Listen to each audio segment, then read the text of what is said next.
Bonjour toi, aujourd'hui je voudrais te dire de faire encore un pas. Lisons d'abord la Bible, veille sur toi-même et sur ton enseignement, persévère dans ces choses car en agissant ainsi, tu te sauveras toi-même et tu sauveras ceux qui t'écoutent. Dans son livre Terre des Hommes, Antoine de Saint-Exupéry raconte l'extraordinaire aventure de son ami Guillaume. Le grand pilote fut obligé de se poser en catastrophe au cœur de la cordillère des Andes. L'avion s'immobilisa sur un étang gelé, environné de sommets. Sur l'un des flancs, le volcan Maipú s'élève à 6900 mètres.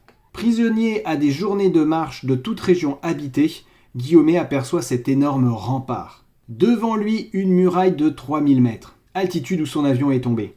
La tempête est si forte qu'il doit attendre 48 heures blotti sous la carlingue. Pour résister au froid, il s'enveloppe avec des sacs postaux.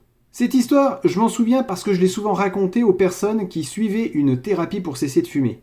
Comment les gens allaient-ils s'en sortir? Guillaume avait-il une solution à leur proposer? Oui, la persévérance. Rassemblant ses faibles forces, il se leva et marcha pendant 3 jours et 2 nuits.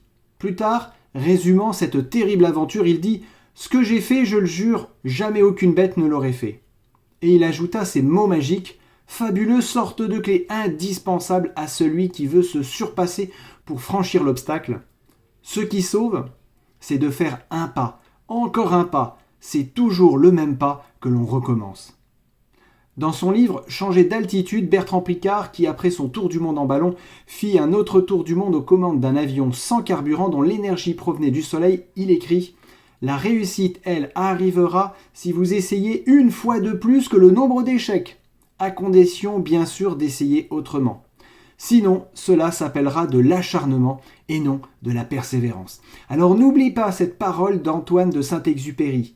Ce qui sauve, c'est de faire un pas. Encore un pas, c'est toujours le même pas que l'on recommence. À bientôt et que Dieu te bénisse abondamment.